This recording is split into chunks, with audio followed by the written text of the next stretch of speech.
काहे दूरमा भगावे लुडाटी के भनिया चारा से मुहावा के ढापी के दारू किने में वो चिजिया भुला गईनी ले ले आइल बानी खाला हई टाफी के सेंट कहनी लई हो गम कौआ राजा जी बाकी ले ले आइला तू तो देसी पौआ राजा जी अच्छा पी के घूमा तारा पूरा गौआ राजा जी पी के घूमा तारा पूरा गौआ राजा जी। अरे पिएंगे नहीं तो जिएंगे कैसे रे पागली। घर के हटा था मम्मा का था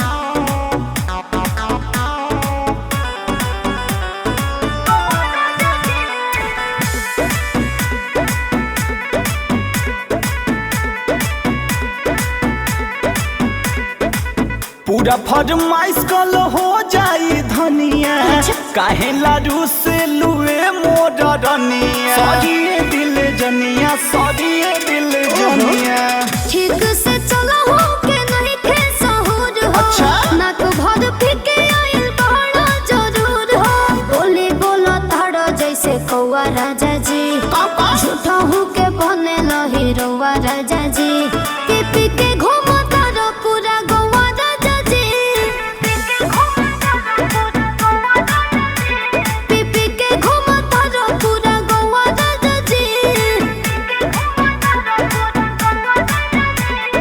पूरा नाक कटवा के धैले बड़ा हटो ने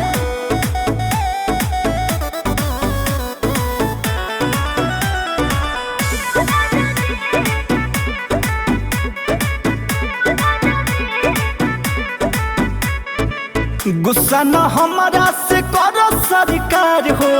सेंटलिया देव कल जाके बाजार हो रे दाना प्यार हो धरे दया कबार हो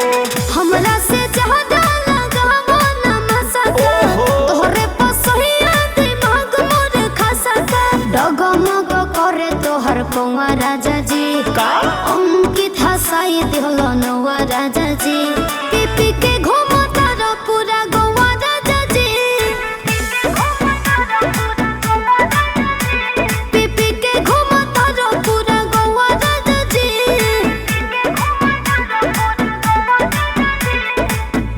दारू है तो जीवन है।